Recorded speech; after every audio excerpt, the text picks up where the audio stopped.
परमाणु द्रव्यमान को हम एएमयू या फिर यूनिफाइड मास यानी यू में प्रदर्शित करते हैं।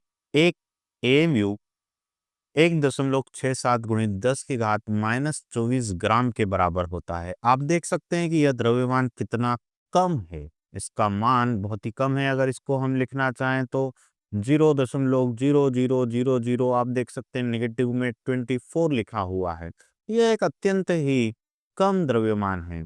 और इतनी छोटी इकाई क्यों बनाई गई, इतना छोटा मात्रक क्यों बनाया गया?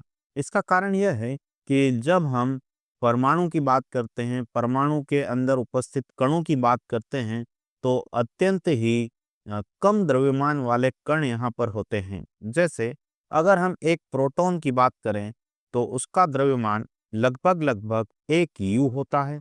उसी तरह से एक न्यूट्रॉन का द्रव्यमान भी लगभग लगभग 1 एटॉमिक मास यूनिट या फिर 1 यूनिफाइड मास 1 यू होता है। प्रोटॉन और न्यूट्रॉन की अगर तुलना करें तो न्यूट्रॉन का द्रव्यमान थोड़ा सा अधिक होता है, लेकिन हम इसे भी लगभग लगभग 1 एमयू मान सकते हैं।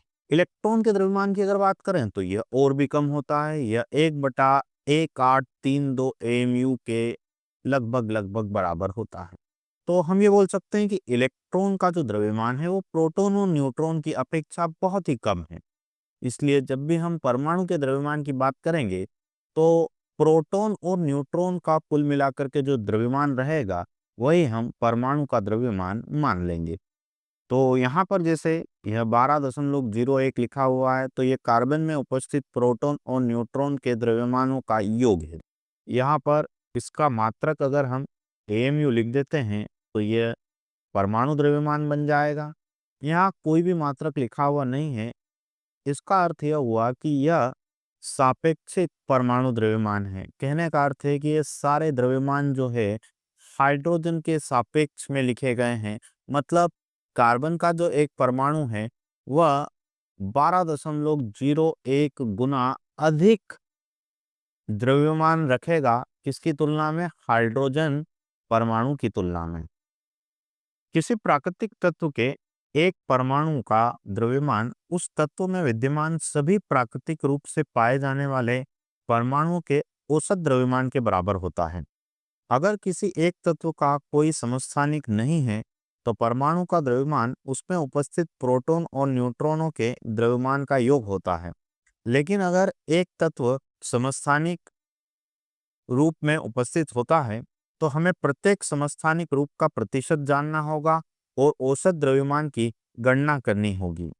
उदाहरण के लिए आपके पास क्लोरीन का एक समस्थानिक जिसका द्रव्यमान संख्या 35 है, प्रकृति में उसकी बाहुल्यता या प्रकृति में उसका प्रतिशत 75% होता है।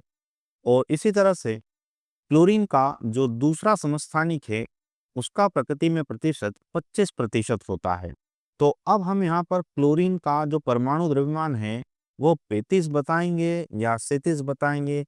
हम यहाँ पर क्लोरीन के परमाणु द्रव्यमान के लिए औसत परमाणु द्रव्यमान, तो यहाँ हम क्लोरीन के लिए औसत परमाणु द्रव्यमान की कैलकुलेशन करेंगे। क्लोरीन के परमाणु का जो परमाणु भार या परमाणु संख्या है वह, तो इस क्लोरीन का जो द्रव्यमान है वह 35 है और इसका प्रतिशत 75%। तो 35 गुणित 75% प्लस इसका द्रव्यमान 37, 37 गुणित 25%। इसको हल करने पर हमें प्राप्त होता है 35.5 एएमयू। तो यह क्लोरीन का औसत परमाणु द्रव्यमान हो गया।